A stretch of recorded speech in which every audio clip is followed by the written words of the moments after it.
30년 애굽에서 살던 히브리 민족 곧 이스라엘이 이제 출애굽하여 나오게 됩니다. 나오는 일에 마지막 재앙이 내렸고 그 재앙의 의미가 이제 유월절을 통해서 하나님의 구원이 어떠한지를 보여주었습니다. 이제는 파라오가 아니라 파라오를 섬기는 것이 아니라 하나님을 예배하고 하나님의 법에 사는 것. 그동안은 파라오라고 하는 이 세상이라는 방식과 세상이라는 가치를 추구했던 이스라엘이 이제는 하나님의 백성의 길을 걷게 되는 그 출발을 하게 되었습니다. 여러분, 그러나 그들이 하나님의 은혜를 체험했고 10가지 재앙으로 하나님의 능력을 알게 되었고 유월절을 통해서 하나님의 구원을 체험했습니다. 그러나 그것으로 그 모든 사람들이 이제는 파라오라는 애굽이라는 세상의 모든 것을 버리고 하나님을 온전히 쫓아갈 수 있느냐? 그러지는 못합니다. 우리가 어떤 불의 체험을 해도 어떤 은사와 성령 체험을 해도 분명히 우리 자신이 회심이 일어나고 내가 죄인인 것도 알고 변화가 있어도 그것으로 그러면 모든 게 되느냐?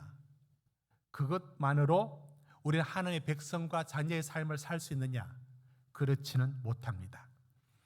이스라엘도 마찬가지였습니다. 그들에겐 하나님의 은혜와 부르심이 있었고 그 백성으로 삼는 유월절의 은혜가 무엇인지 구원이 무엇인지 전달되었습니다. 그러나 그것으로 하나님의 백성이 뚝딱 이루어지는 건 아닙니다. 그들에겐 하나님을 배워가야 될 바꿀 수 없는 생략될 수 없는 시간이 동원되어야 되고 그 시간으로 그 사람들이 하나님의 백성으로 만들어져 가야 합니다. 오늘 이렇게 말씀을 드리는 이유가 바로 17절 때문에 그렇습니다.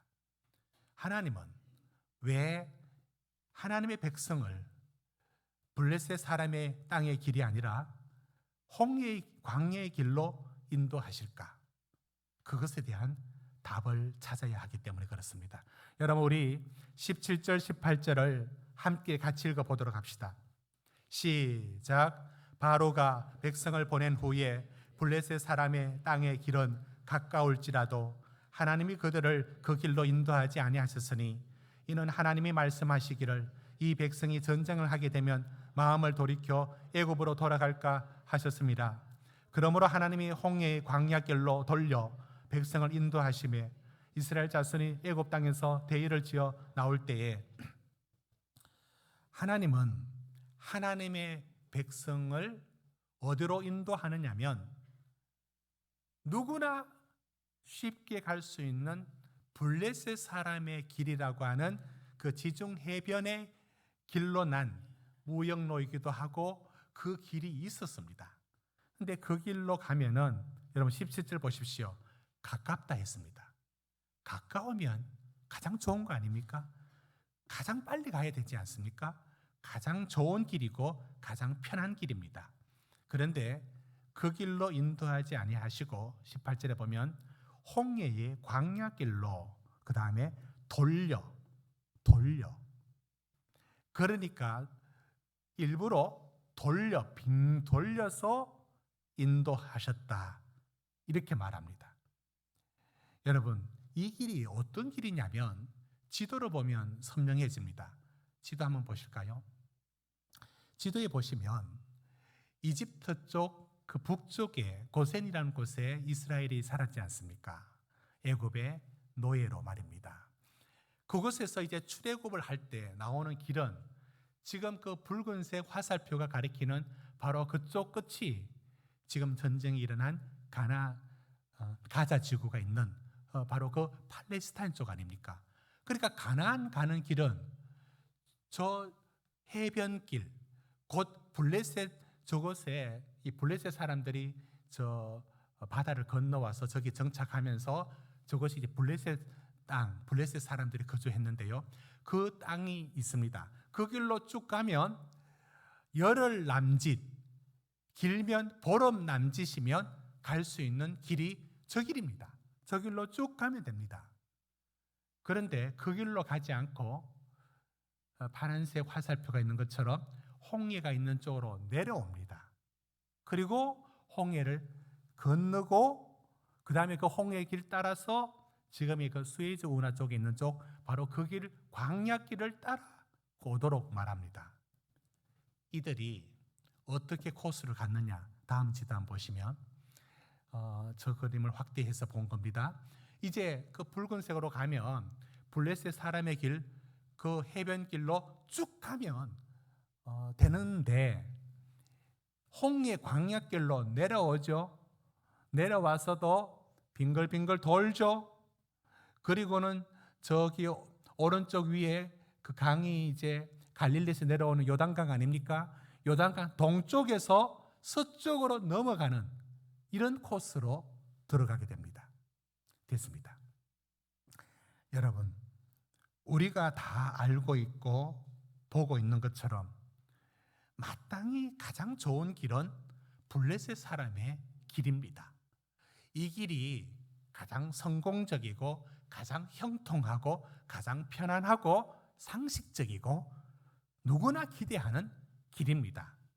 그런데 왜 그 길로 인도하지 아니하셨는가? 17절은 이렇게 말합니다. 여러분 다시 한번 보십시오. 왜 그 길로 인도 안 했느냐? 17절 중간에 한번 보십시오. 이는 하나님이 말씀하시기를 이 백성이 전쟁을 하게 되면 마음을 돌이켜 애굽으로 돌아갈까 하셨습니다. 백성들이 노예로 430년 살았던 그들이 전쟁을 치를 수가 없습니다. 그런데 저곳에서는 블레셋 사람들이 있었습니다. 그래서 블레셋 사람들을 만나 전쟁을 치게 되면 틀림없이 전쟁은 고사하고 도망가서 애굽으로 돌아가 버린다는 겁니다. 이걸 하나님은 아셨습니다. 그러면 이스라엘과 그들 백성들은 이 사실을 인정할까요? 안 합니다. 이렇게 말할 겁니다. 하나님, 그렇지 않습니다. 우린 그 길 가도 됩니다. 전쟁 안 치르고 피해 갈 테니까 그 좋은 길, 그 편안한 길 우리 갈 수 있습니다. 하나님 안 보내주실 이유가 뭐가 있습니까? 보내주십시오. 우리는 갈 수 있다니까요. 하나님 말합니다. 너희가 그 길 가게 되면 애굽으로 돌아간다. 너희가 그 길을 가게 되면 나를 떠난다. 하나님을 버린다. 그들은 말합니다. 아니요, 우린 그렇지 않습니다. 우리는 하면 한다고요. 우리는 의지가 있다고요. 우리는 마음 먹으면 대로 할 수 있다고요. 이건 우리의 목소리입니다. 우리는 우리 자신에 대하여 하나님보다 우리 자신이 우리를 더 안다고 합니다. 하나님, 그러지 않아도 됩니다. 나는 자신 있습니다. 그렇게 한번 하도록 해 주십시오. 할 수 있다니까요. 어쩌면 우리는 하나님보다 우리 자신을 우리가 더 잘 안다고 생각합니다. 그러나 하나님은 우리보다 우리를 더 잘 아십니다. 그 길 가면 반드시 애굽으로 돌아갈 것이고 그 길 가면 하나님 떠난다. 하나님의 뜻을 저버린다. 이걸 너무나 잘 알고 있어서 홍해 광야길로 인도하신 겁니다. 사랑하는 성도 여러분, 하나님께서 우리 인생길을 인도하십니다. 하나님의 큰 의지가 우리 인생에 들어와서 우리 뜻대로가 아니라 하나님의 의지와 뜻대로 우리를 인도해 가십니다. 이게 성경이 우리한테 말씀하는 겁니다. 그런데 우리는 언제나 블레셋 사람의 길이라고 하는 편안하고 좋은 그 길을 다 살기 원합니다. 그런데 그 길로 하나님이 인도하지 아니하시고 홍해 광야길로 인도하는 일이 적지가 않습니다. 왜 그럴까요? 여러분은 지금 블레셋 길, 평탄한 길을 가고 있습니까? 아니면 홍해 광야길에 접어드는 인생을 살았다고 생각하십니까? 여러분은 어디를 걷고 계십니까? 왜 그럴까요? 왜 그렇게 해야 할까요? 때로는 여러분 40일을 금식해서 하나님께 기도해도 그 길을 인도해 주지 않고 홍해의 광야길로 내몰 때가 있습니다. 1000번째 기도해도 하나님 우리가 원하는 어떤 길을 들어주지 않을 때가 있습니다. 적지 않습니다. 왜 그 길로 인도할까요? 여러분, 오늘 이 말씀에서 그 뜻을 우리가 살펴보아야 합니다. 왜 하나님은 우리를 홍해의 광야길이라는 인생길로 이렇게도 고달프게 인도하실까요? 여러분, 김웅용이라는 천재 얘기를 압니까? 우리가 TV가 보급되기 전에 이분이 먼저 우리나라의 최초는 아니지만 TV 알려지기를 최초로 천재로 알려진 사람입니다. 우리나라 TV가 별로 나오지 않을 때 일본 후지 TV에 먼저 소개되었는데 이 김웅용 씨는 IQ가 210입니다. 그리고 6살 때 미적분을 풀어서 주목을 받았는데 5살 때부터 4개 국어를 자유롭게 말했고 그래서 전 세계에 그가 알려졌고요. 8살 때에 그러니까 1970년입니다. 미국 항공우주국 나사에 가서 거기 초청으로 미국 콜로라이도 주립대학 석사 박사를 거기서 마치고 5년간 나사의 선임 연구원으로 일하면서 세계인들의 주목을 받았습니다. 그런 그가 어느 한 지방대학에 바로 교수로 임용 못 되고 충북개발공사라고 하는 그곳에서 일을 하다가 최근에 어느 지방대학 교양학부 교수로 임명되었다라고 하여 뉴스에 다시 나오고 인터뷰를 했습니다. 그분이 이런 내용을 이렇게 말합니다. 자기는 태어나서 천재였대. 천재라고 사람들이 마치 동물원에 동물 보듯이 모든 걸 다 할 수 있는 천재로 보더라는 겁니다. 그래서 어떻게 지냈느냐? 그는 어린 시절이 없습니다. 항상 10살 위의 사람들과 함께 배우고 그러니까 왕따를 시키지 않았는데도 저절로 항상 혼자였답니다. 그래 미국 생활에서 돌아왔을 때 그가 뭘 느꼈느냐? 뭔가 속은 느낌을 갖습니다. 뭔가 공허한 느낌을 갖습니다. 그게 어떤 것이냐면 이런 겁니다. 한번 보십시오. 여러분 5살짜리가 4개 국어를 말을 해요. 그러면 그 국어를 말할 때 한 달 만에 또 다른 언어 가르치면 그 말을 또 합니다. 6개국, 7개국 말을 해요. 사람들은 놀라워합니다. 그런데 이거 아십니까? 그 5살짜리가 외국어를 말할 때 그 단어를 지금 우리가 말하듯이 말하는 게 아니에요. 한 번도 경험해보지 않는 수많은 언어들, 그 언어들이 우리들은 경험이라는 일상의 삶에서 그 단어와 그것이 이렇게 다가오지 않습니까? 그게 생략되고 개념적인 단어들로만 언어가 구사가 될 때 기계적인 언어인 겁니다. 자기 속에 내가 말을 잘해서 외국인들과 뭔가 대화를 해야 되겠다라는 자기 어떤 그 동기가 부여되느냐? 전혀 없습니다. 자기 자발적인 뭔가 준비됐느냐? 없습니다. 뿐만 아니라 자기 일상의 삶에서 느끼는 이런 모든 것들이 다 생략되고 그 언어가 기계적으로 그대로 들어와서 중얼중얼 말을 하는 거예요. 뭐가 빠졌는지 아십니까? 거기에 들어있었던 일상이라는 생활이 빠져버린 겁니다. 그분은 마지막에 이렇게 말합니다. 다시 과거로 돌아가면 당신의 천재성을 어떻게 개발하고 싶으냐라고 하니까 전혀 나는 천재이고 싶지 않고 정말 초등학교를 다시 다니고 싶다. 내가 살아보지 못한 그 날들을 살고 싶다. 정말인데 평범하게 살고 싶다. 그분의 말입니다. 여러분, 김옥룡 씨는 우리한테 뭘 보여주느냐면, 여러분, 우리가 이런 식으로 하나님의 구원과 하나님의 능력을 받으려고 하는 때가 있습니다. 천재, 모든 걸 다 아는 거, 뭐 실수할 거 어디 있어? 뭐 시행착오 겪을 게 어디 있습니까? 단번에 다 알고, 단번에 다 알고, 다 쉽게 할 수 있는 것. 여러분, 이 사람이 잃어버린 게 뭐냐면 실패, 실수, 필요 없는 따분한 시간들, 노는 시간들, 그 쓸모없어 보이는 그 일상의 시간들, 그 자체가 생략되어 버렸을 때 그 인생이 어떤 실패가 오는지를 보여줍니다.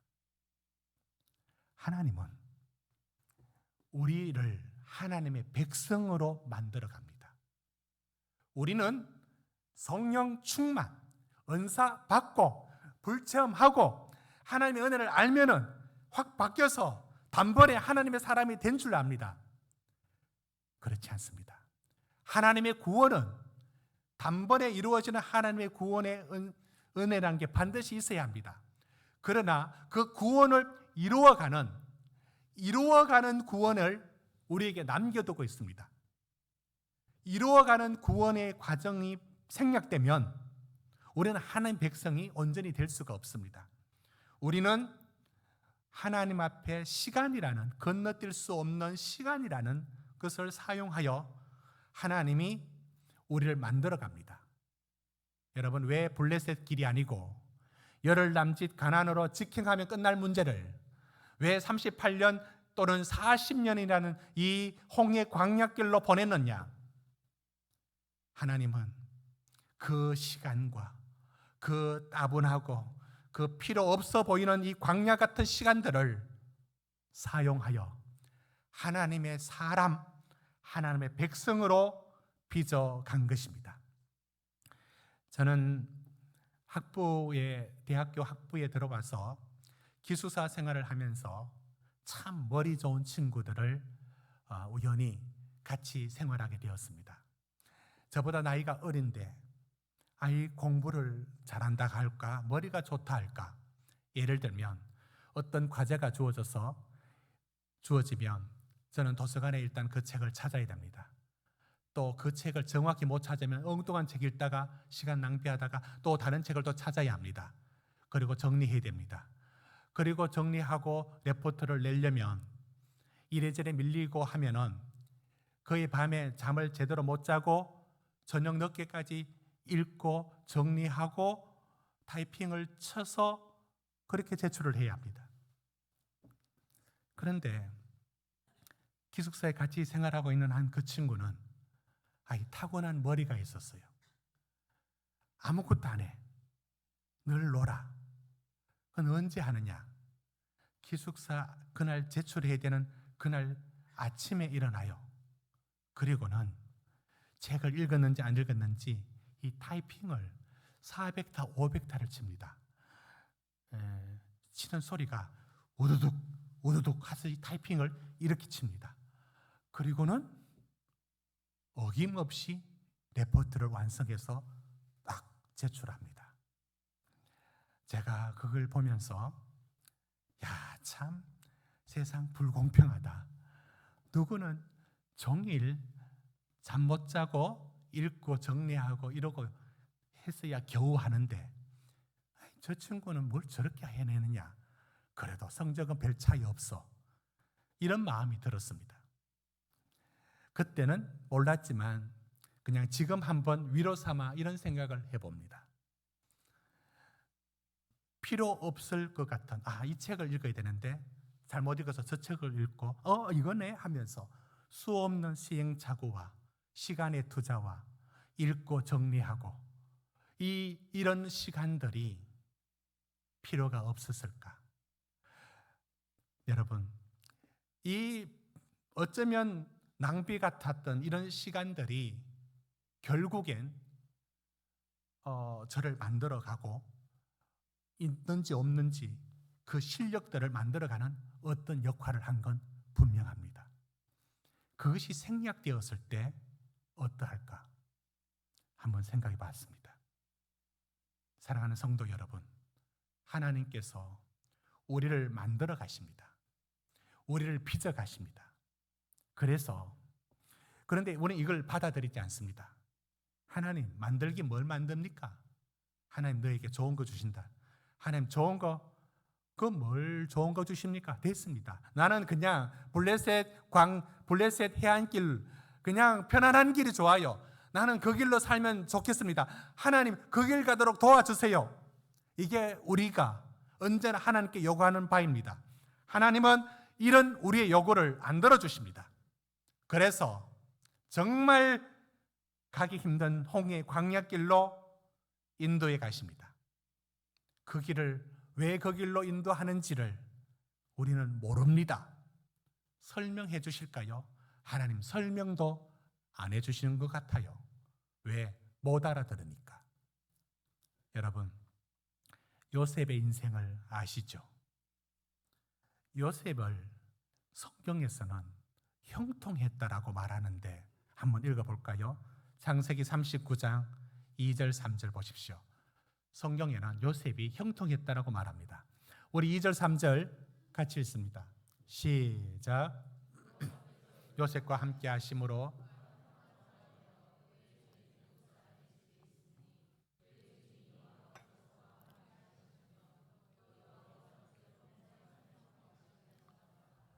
여러분, 요셉이 형통했다는 말이 39장에 3번이나 나오는데 요셉이 형통했습니까? 형통하지 않았죠. 왜? 노예로 팔려와서 이제 좀 살만하다 싶었던 보디발의 집에 살려고 하는데 무슨 일을 당했습니까? 보디발의 아내로부터 모함을 받아서 감옥에 들어가요. 이게 요셉의 인생인데 요셉이 형통했다라고 자꾸 얘기하는데 이상해요. 성경은 뭘 보고 형통하다라고 말을 하는지 이상하다고요. 왜 그게 형통한 겁니까? 여러분, 성경이 형통하다라고 말할 때 아무 일 없이 편안한 길을 가는 걸 말하는 게 아니라 그 인생이 하나님이 의도한 대로 가고 있을 때를 형통하다라고 말합니다. 저는 성도님들께 물어봅니다. 여러분 형통하십니까? 여러분 인생이 형통하십니까? 형통하십니까? 형통 안 하죠? 성경이 말합니다. 하나님이 원하는 대로 가고 있는 그 길이 형통하다라고 말합니다. 이 괴리감을, 이 거리감을 여러분 좁힐 수 있겠습니까? 이게 무슨 형통입니까? 여러분이 겪고 있는 게 형통입니까? 저는 제 인생에 형통하다라고 느껴본 적 별로 없습니다. 하나님은 왜 블레셋 해안길을 두고 왜 홍해 광야길로 인도하십니까? 여러분은 그게 이해가 되십니까? 그게 무슨 형통입니까? 참 상식으로 이해 안 될 뿐만 아니라 솔직히 믿음으로도 이해 안 되고요. 성경이 알고 있는 하나님, 내가 알고 있는 하나님으로도 이해 안 된다고요. 이 길은. 그런데 우리 많은 인생길을 홍해 광야길로 인도하십니다. 요셉이 모함을 받아 감옥에 들어갔다는 게 뭘 의미하느냐면 노예입니다. 노예가 감옥에 가서 풀려난다? 없습니다. 끝입니다. 모든 게 다 끝나는 겁니다. 이제 죽을 날만 기다리는 겁니다. 그런데 요셉이 그곳에 들어갔을 때 저는 한 번씩 생각해 봅니다. 요셉이 뭐하고 그 감옥에서 있었을까? 할 일이 없어요. 컴컴한데 할 일이 없었어요. 뭐 했을까? 나무 꼬챙이 하나 주워가지고 낙서했을까? 뭐 했을까? 아무것도 할 게 없어. 여러분, 우리의 인생길에 아무 의미가 없고 왜 이런 일을 겪는가 싶은 일들이 우리 앞에 있는 시간들, 이게 요셉이 있는 감옥의 시간들이에요. 여러분, 요셉이 알았겠습니까? 우리는 그 결론을 알고 있지만 그 당시에 요셉이 어떻게 알았습니까? 하나님 그렇게 말씀해 주시지 않습니다. 요셉아, 조금만 기다리라. 2년 만기 출소된다. 그러면 너 애굽에 총리된다. 한마디라도 해주시지. 안 해주십니다. 그 말 안 해주십니다. 내일이 어떻게 될지 모르고 그날을 365일 365일 두 해를 그렇게 보냅니다. 여러분, 그 시간이 무슨 시간이었는지 우리는 뒤에 알고 있죠. 애굽에 그 파라오를 섬기던 정치인들 중에 술 맡은 관원과 떡 맡은 관원이 정치에 연루되어 그곳에 들어왔다가 요셉의 감옥에서 만났을 때 꿈을 해몽해 주었고 그게 정확히 맞았고, 그러나 술 맡은 관원이 그 꿈 해몽으로 복직되었지만 까맣게 잊고 있었어요. 하나님이 그 시간에 뭘 하셨느냐면 요셉을 파라오의 총리직 만들려고 애굽의 술 맡은 관원을 거기서 만나게 했습니다. 가장 답답하고 가장 할 일 없고 죽은 시간 같고 의미 없어 보이는 그 시간에 하나님은 이 요셉을 세우려는 계획을 진행시키고 계셨습니다. 사랑하는 성도 여러분, 왜 홍해의 광야길인지 아십니까? 그 광야길엔 내 손으로 내 눈으로 희망을 찾을 거리가 하나도 없어요. 좋아 보이는 것도 없습니다. 그 날들이 너무나 속상하고 내 인생은 왜 이렇게 살아야 되느냐라는 생각이 밀려오게 될 겁니다. 그러나 바로 그때에도 하나님은 우리를 향한 당신의 선한 계획을 이루고 계신 겁니다. 실수하지 않으시는 하나님. 하나님이 우리 인생을 하나님의 사람으로 빚어가는 과정에 블레셋 해안길이 아니라 광야 홍해길로 인도하시는 이유가 여기 있습니다. 그러면 여기에 하나님은 어디 계시냐고요? 하나님은 여기서 무슨 말씀을 하시고 어디 계시냐고요? 우리는 이 질문을 던질 수밖에 없지 않습니까?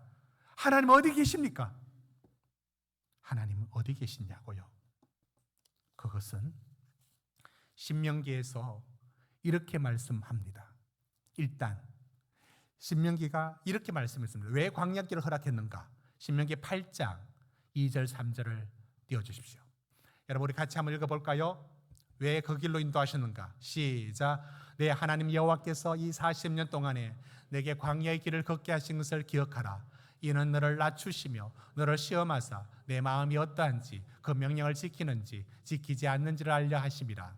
너를 낮추시며 너를 줄이게 하시며 또 너도 알지 못하며 내 조상들도 알지 못하던 만나를 내게 먹이신 것은 사람이 떡으로만 사는 것이 아니요 여호와 입에서 나오는 모든 말씀으로 사는 줄을 내가 알게 하려 하심이라. 사랑하는 성도 여러분, 너를 낮추시며 너를 줄이게 하시며 왜 그렇게 하느냐고요? 고생시켜서 우리 상상시킨다고요? 그런 일반적인 교훈을 주려고요? 아니요. 여호와를 알게 하려고. 아는데요? 너 하나님 아는데요? 아니, 너 하나님 몰라. 정말 너의 하나님이 너의 생명을 지키시고 살아계신 여호와 하나님이 참 하나님이심을, 여호와 하나님이 참 하나님이심을 우리 가슴팍에 알게 하시는 일은 이 길밖에 없습니다. 하나님 우리를 알게 하려고, 정말 하나님의 백성으로 만들려고 하나님은 우리를 이 길로 인도하십니다. 그럴 때 우리는 이렇게 대꾸합니다. 하나님, 어디서 나를 돕고 계십니까? 여러분, 신명기 8장 4절은 이렇게 말을 하고 있습니다. 우리 같이 읽어볼까요? 시작. 이 40년 동안에 내 의복이 휘어지지 아니하였고 내 발이 부르트지 아니하였느니라. 여러분, 하나님이 그러면 이 길을 인도하실 때 우리를 버려놓거나 방치해 두는 것처럼 느껴지죠. 근데 그렇지 않다는 겁니다. 네 발이 부르트지 않고 네 신이 낡지 않았다. 여러분, 이게 뭘 말하느냐면 하나님께서 우리를 이 길로 인도하시면서 그럼 하나도 돕지 않고 내버려 두느냐 이겁니다. 그렇지 않습니다.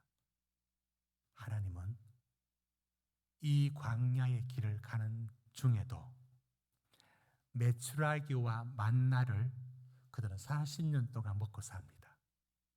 그러나 메추라기와 만나를 먹으면서도 이게 하나님이 자기를 먹여주는 줄 몰랐습니다.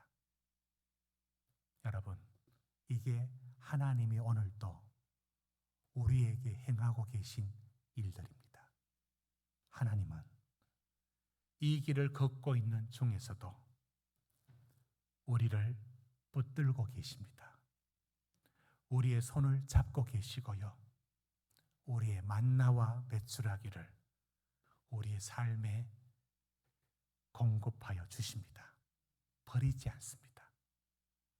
보입니까? 여러분은 만나와 메추라기를 볼 수 있습니까? 여러분이 누리고 있는 것들이 만나와 메추라기처럼 하나님이 주셨다는 것을 여러분은 믿고 있습니까? 그게 안 보이죠? 그거는 당연한 것입니까? 아니요. 하나님은 이 모든 것들을 우리에게 한 번도 떠나지 않게 합니다. 아우성을 치고 비명을 질러도 우리 삶을 필요한 것들을 하나님은 분명히 우리에게 주시면서 이 길을 걷게 하십니다. 그럴 때 하나님은 우리를 어떻게 인도하시느냐? 여러분, 마지막으로 우리 21절을 같이 한번 읽어보도록 합시다. 21절입니다. 같이 읽습니다. 시작. 여호와께서 그들 앞에서 가시며 낮에는 구름 기둥으로 그들의 길을 인도하시고 밤에는 불 기둥을 그들에게 비추사 낮이나 밤이나 진행하게 하시니 22절. 낮에는 구름 기둥 밤에는 불 기둥이 백성 앞에서 떠나지 아니하니라. 여러분, 하나님이 그들을 인도할 때 낮에는 구름 기둥으로 밤에는 불 기둥으로 인도하셨답니다. 그러면 여러분들은 바로 질문합니다. 우리도 구름 기둥 인도하면 따라가겠다고, 우리도 불 기둥으로 인도하면 누가 안 따라가겠는데? 다 따라가죠.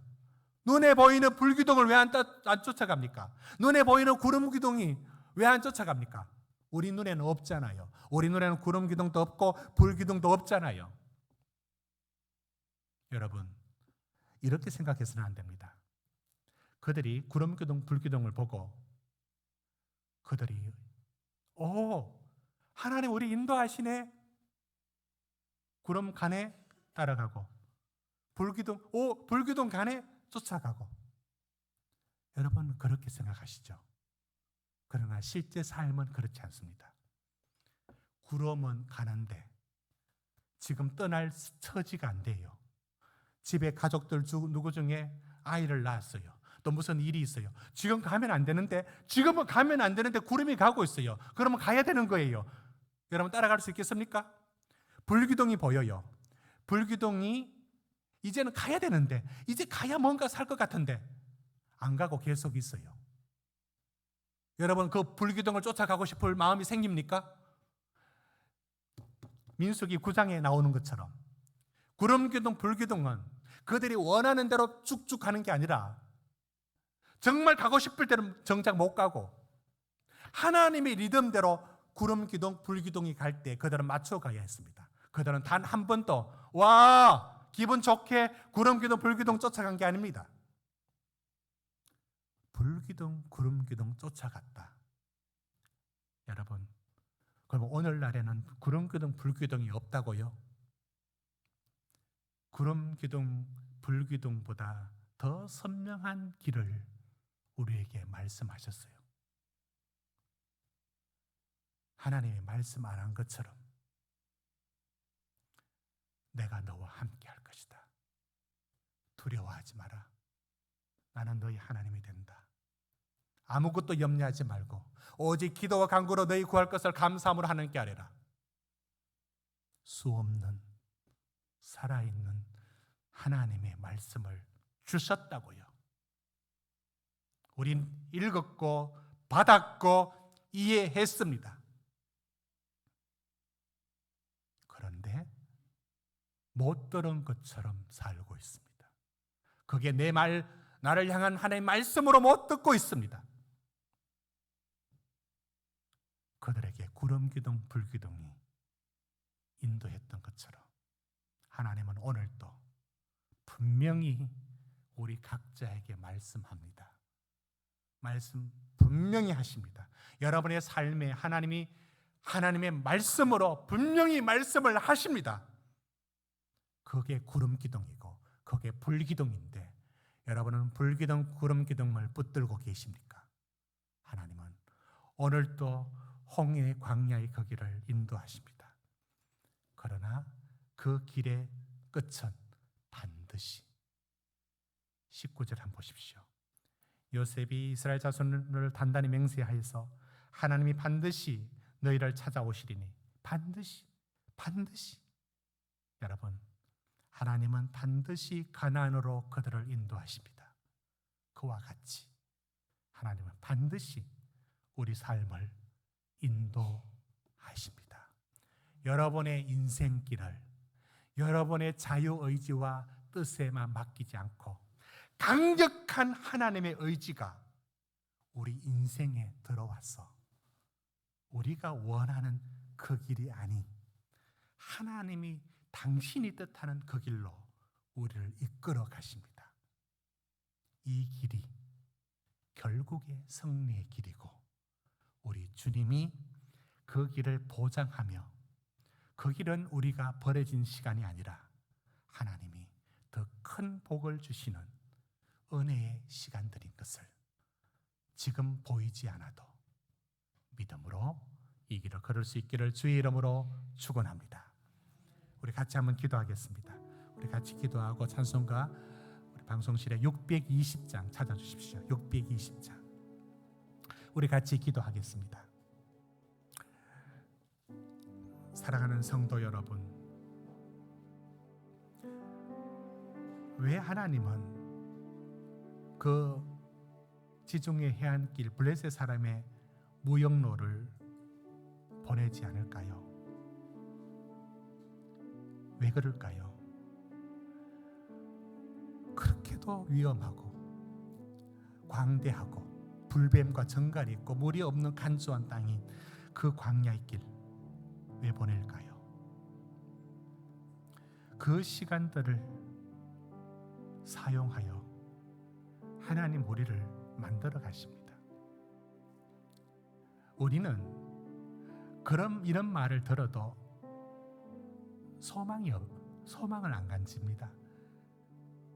하나님의 백성으로 만들어진다는 것에 대한 기대를 갖지도 않고 그게 좋다라고 하나님 말씀해도 그게 뭐가 좋은지를 모르고 우리 죄인인 우리는 그게 바라지도 않습니다. 그러나 하나님은 그 길을 인도하십니다. 하나님이 우리 인생길을 인도해가는 이 과정을 우리는 많은 이들이 불평하고 원망하며 실패로 느껴질 때가 많을 겁니다. 아닙니다. 하나님이 우리 인생길을 그 길로 인도하고 계신 겁니다. 그리고 그 길이 승리의 길이고 세상에 줄 수 없는 가장 좋은 길인 것을 알게 될 겁니다.